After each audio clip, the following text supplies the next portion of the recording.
source. Homer's recent opossum incident is a good example of how a non-native species can sneak into an area and start to take over. Since this week is Invasive Species Week here in Alaska, Eric Soul decided to check on some other uninvited residents.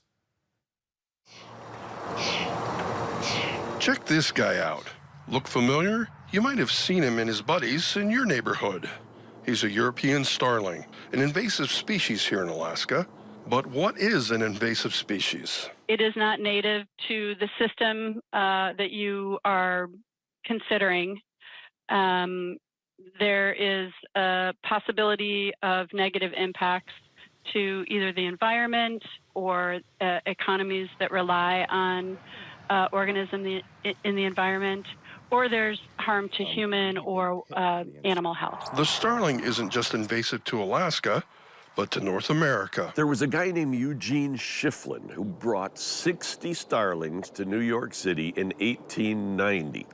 And from there, the population has just gone crazy. Invasive species arrive in Alaska a couple of ways. They can be introduced on boats, float planes, through highway construction. They can be introduced by people, like the northern pike population in south central Alaska, or like the starling.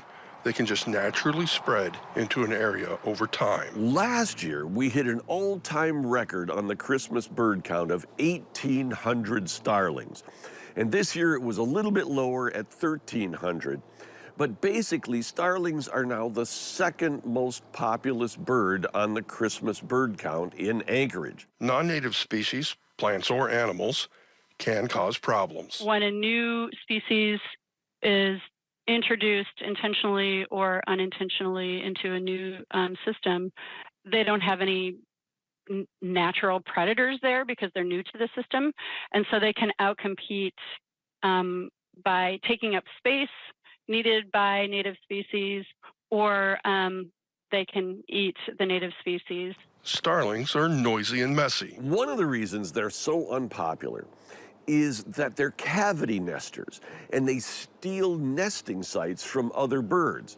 So if there are only so many holes in trees for woodpeckers and chickadees and nuthatches, when the starlings move in, they crowd those out, and they take up the available nesting habitat. They also move in flocks, which is dangerous around airports. On the Alaska Department of Fish and Game website, you can report an invasive species. The reason reporting is so important is because if you have found an invasive species, and maybe it's an individual, maybe it's a small population, there's a greater chance of managers being able to eradicate that population in that particular area. The #1 reported species? It's starlings. I get a lot of calls about starlings. In Alaska, we love our visitors, but some less than others. Eric Soul, Alaska's news source.